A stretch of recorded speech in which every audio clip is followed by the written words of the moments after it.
Okay, this is how the vacuum fails. When you first turn it on, it'll avoid the walls, but after about 30 seconds, it starts banging into it.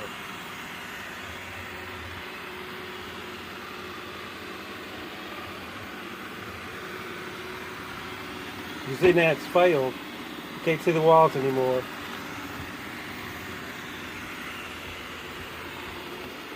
Can't see anything.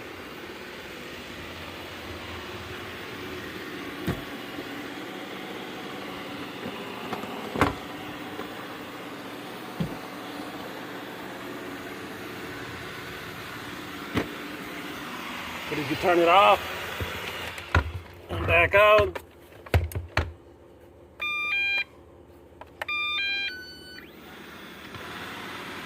that's how it's supposed to work.